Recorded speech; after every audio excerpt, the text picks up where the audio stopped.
using it, but he was sure he could figure out how to use it safely. Risking out of empty desert, Mas a gente vai manter ele was todos hidden. do deserto. Caminho aqui ainda. It could corrupt its user into a bloodthirsty monster. Maybe he could find a way to use it, to take away its wickedness. And also, his old friend Lapino needed rescuing. Com meus filhos do Lapino Renato ainda. had a pretty strong suspicion that Lapino had betrayed the rebellion, and he had a gut feeling that he needed to use that to his advantage.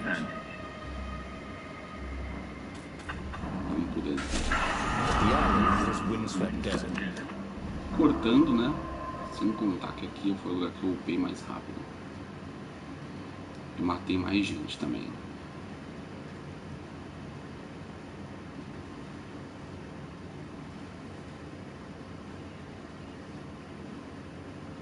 Every child could sing verses about the Sky River, but ancient codices held hints of other things. A stone that ate souls, a ruby that drank blood, a jewel only a righteous man could give away. Were all those things the Iblis stone? Long hidden in a buried temple, another ancient item that was only resurfacing now, drawn up from the deeps by the Emperor's horrific rituals.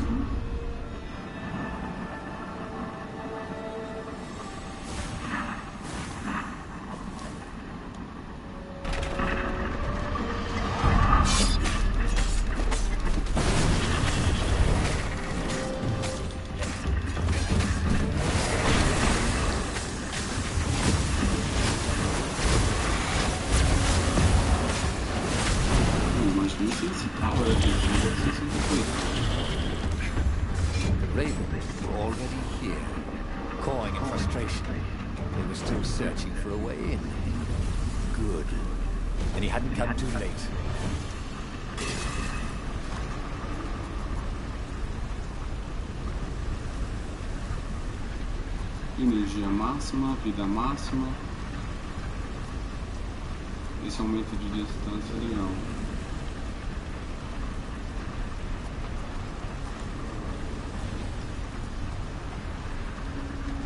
Ah, esse tipo de coisa eu tenho bastante já.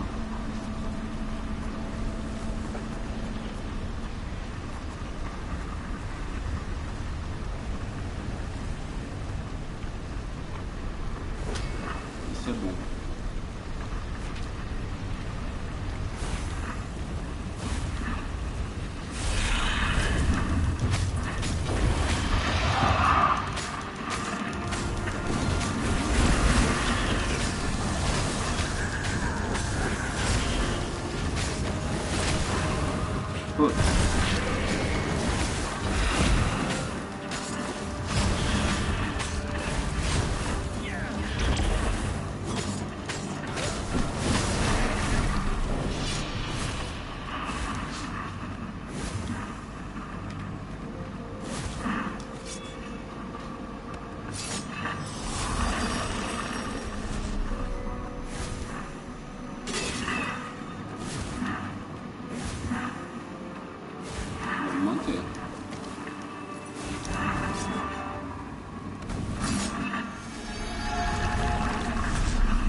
There had to be some way to use the Iblis stone. It was old, wasn't it? People were so much cleverer then. And Renato was pretty sure he was cleverer than he looked.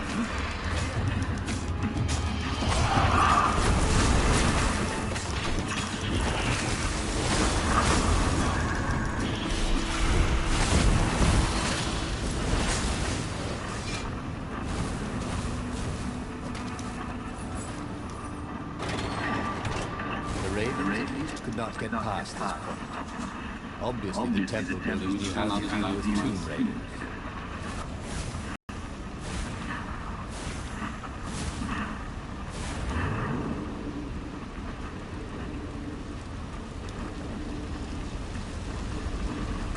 This wasn't actually such a hard puzzle, come to think of it.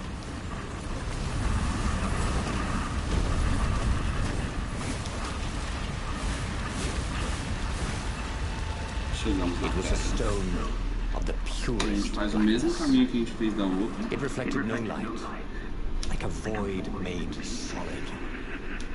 Nervous, he picked it up.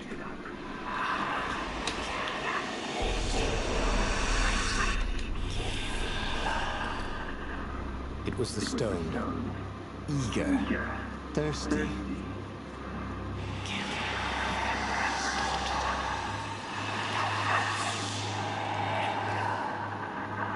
That seemed tempting and terribly wrong.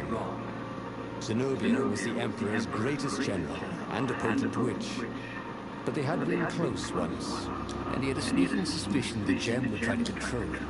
Why not capture the core of Sky Ripple instead?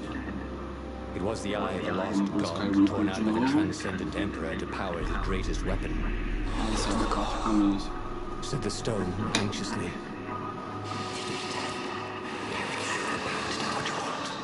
But even though Renato knew how evil the gem was, he had a clever plan for dealing with it.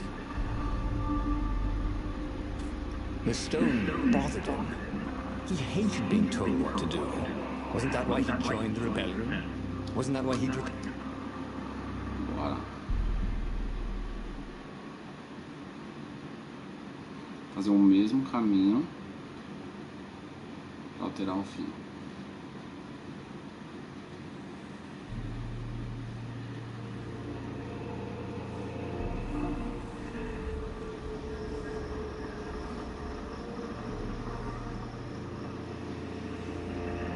The moment he landed to Farfarer, Renato had a rare feeling of regret. It's not too late, he thought. He could turn around and sail for Zenobia's island. He frowned. Wait a minute. He didn't want to kill Zenobia, did he? Sure, technically she was the enemy, but they'd been at Sword Fu school together. They'd never been lovers, but somehow they'd been closer. She'd told him every secret about herself. Except the biggest one. There was something sour in the air. Like the earth had ruptured over something that had been fermenting for a very long time.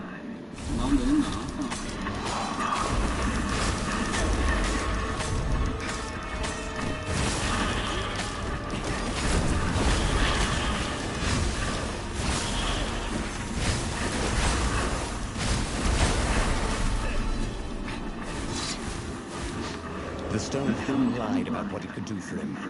With each raven he cut down, he felt a jolt of power flowing into his arm. Whispered the stone. Are you afraid of it? It chuckled. It's unstable. It's poisonous, and I just carry it. And if you try to use it, it will explode catastropically. Renato did not trust rocks that talked in his head. He went onwards.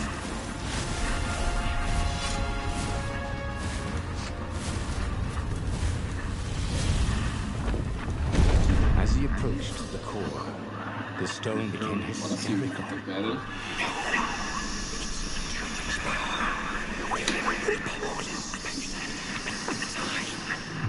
He had a sudden vision of plunging his gauntlet into the core and dying in anguish. That wasn't his vision, was it? The stone had sent him its darkest fears, hadn't it? He had a sudden impulse to do exactly that. He raised his right fist and plunged it into the core. It was a rush of light. He thought he could hit. He had defeated the demonic gem with the power of his mind. He felt invincible. It was time to attack the Imperial outpost on the Nexus. Take the battle to the enemy. But among the huge crystals, there was also an observatory. A wise man would probably ask the scientists exactly what he had first. How wise was he? As the Farfarer made its way toward the Nexus, Aí depois passa da rebelião.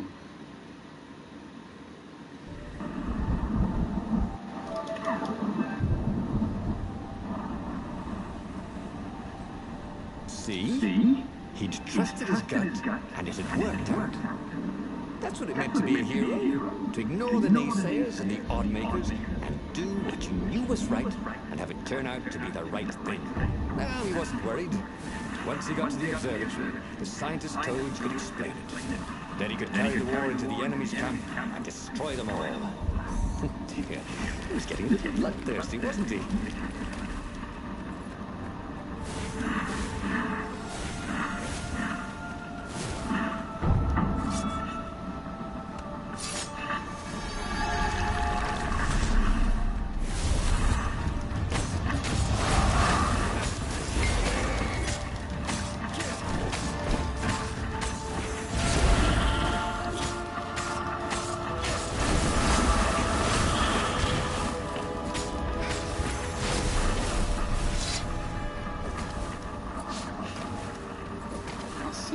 Mano, os caras me dão. This one contained nothing but unmatched gloves. Renato had never felt better in his life. Normally, a battle would wear him down and he would need a night's sleep. Now he felt like he could go all night and all day. He felt like people were cheering him on, and he could practically hear their applause as he slew one raven after another.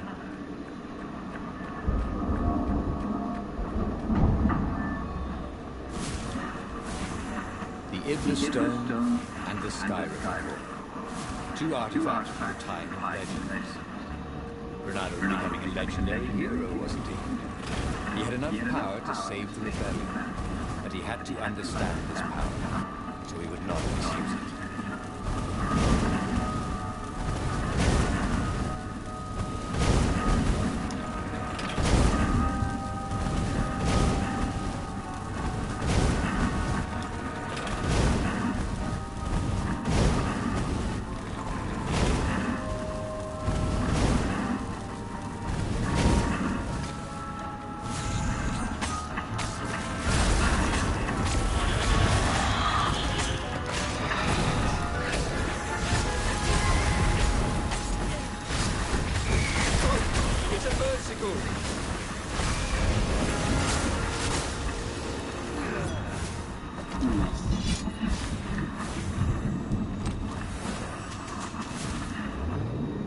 Super salve.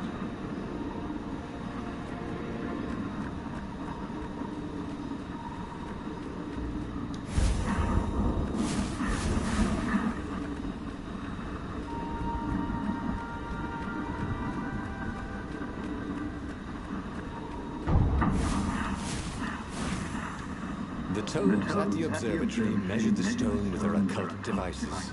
I fed it the core of Sky River, explained Renato. No more they not themselves, but the core is not an unlimited energy source, said one Toad. Another said, there's a feedback loop, you see, which could overload the stone. The stone doesn't actually feed on souls, claimed the third. But on pain of killing another sentient being, if you can truly be at peace with yourself, it will not overload. This was all very confusing. At peace. Yes, the mountains were peaceful and quiet, but he now had the power to turn the tides. He should report to the Rebellion Council and prepare for the decisive battle. Uma batalha decisiva. Renato couldn't make sense of anything the Toads said, and listening to them argue made him restless. The Iblis Stone had made him a power in his own right. The core had kicked the Iblis Stone out of his head by filling it with more power than it could eat. It was time to meet the leadership of the rebellion. It was time to go to the ruins, where they had hidden their secret base.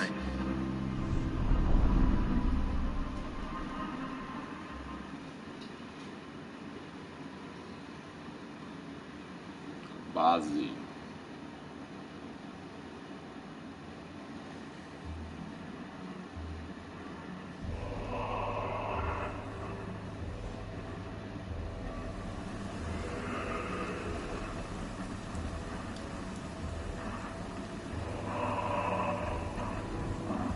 was ready for anything the ravens could throw at him. His sword felt ready too. It seemed to know what he wanted most.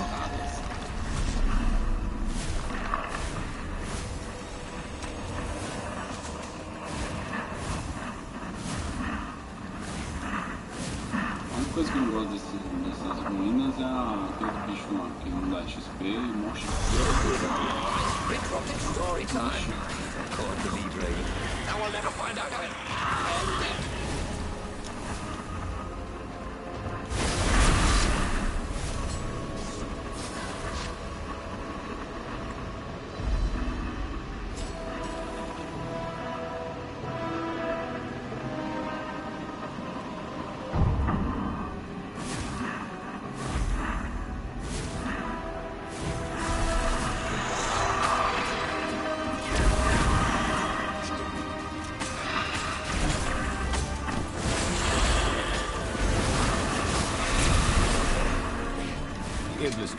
Wasn't pestering him anymore.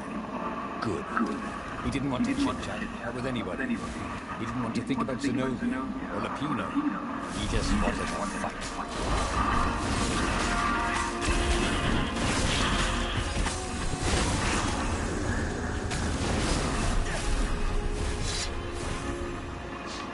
This was almost fun.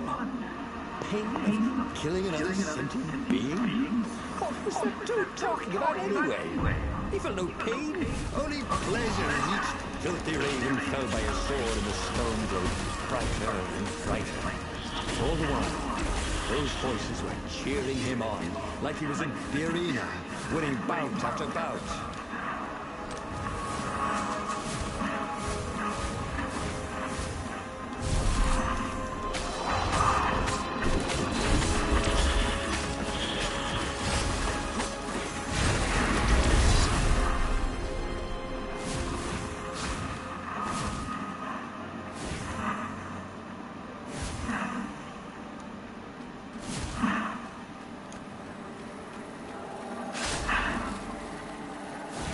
Boy, if looks could kill.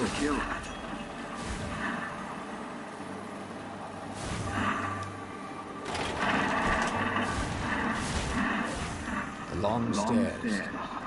So he was close to the rebel base. Nothing was on fire. So far, so good.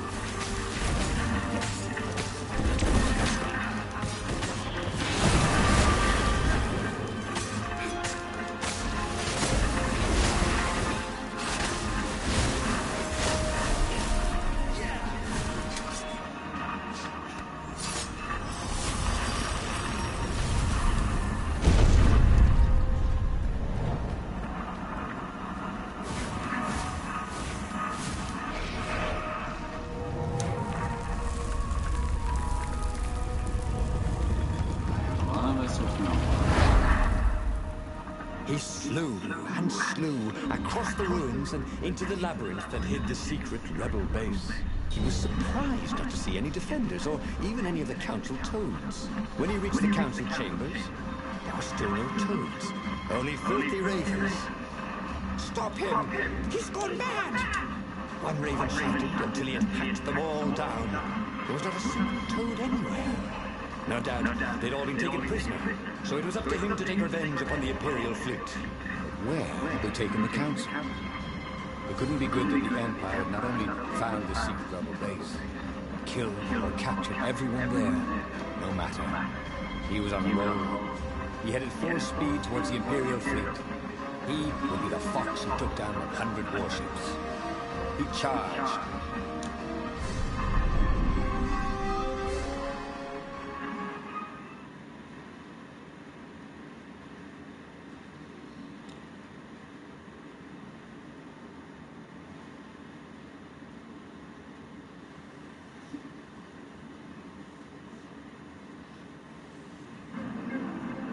The Imperial fleet was huge and deadly, but he was deadly.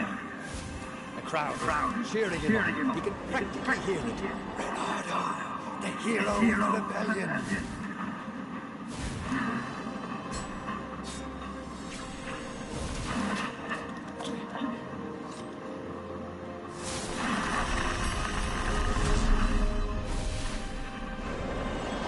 Renato had a feeling that was the back door to something. But what?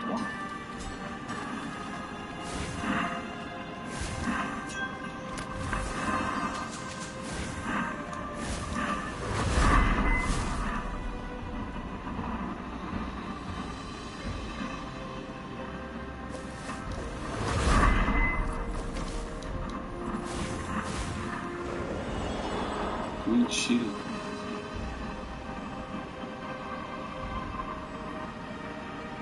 As he slew his way across the fleet, Renato thought he'd hear a small voice whispering in his ear. "Look at your gauntlets, you idiot," it said. "Oh, for heck. Come on. Look at the stone." I'm busy, I told the voice. Talk later. We'll be too late. Piss off, he told the voice and kept up his slaying.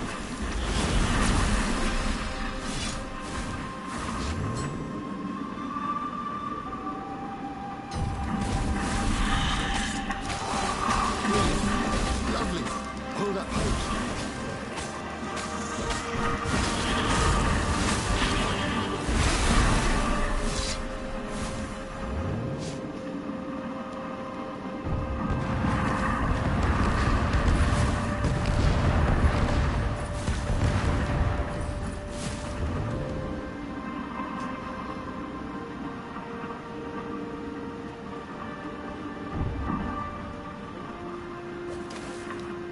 Soon we confront the enemy. Navio. Again.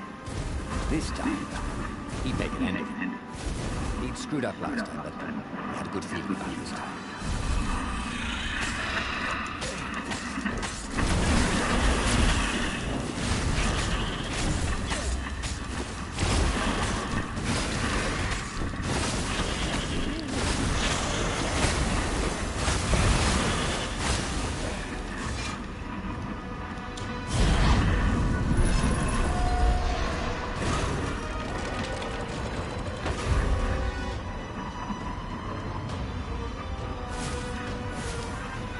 There was the Emperor.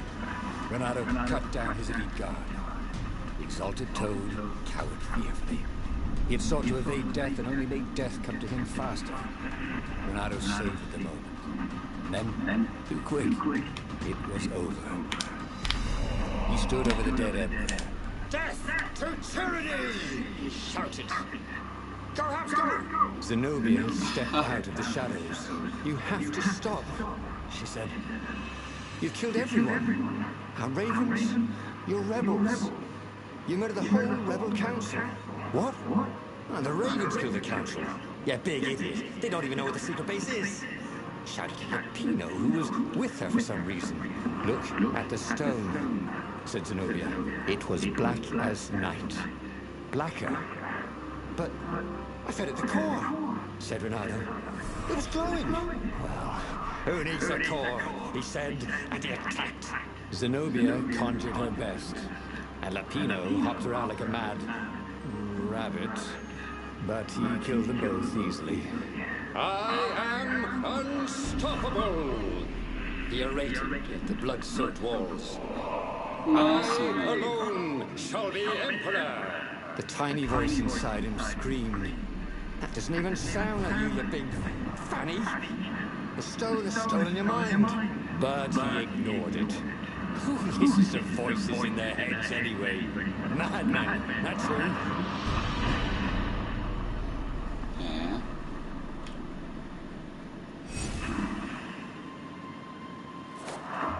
Me lasquei nesse também. Mas enfim, finalizamos mais um final aqui. Falta poucos, 5, 6, 7, 8, 9, 10, mais 10 finais diferentes ainda. Galera, pra você que tá assistindo aí, curtam o canal, tá? Rickykurono. E vamos continuar a nossa história, mas no próximo vídeo. Obrigadão e até a próxima.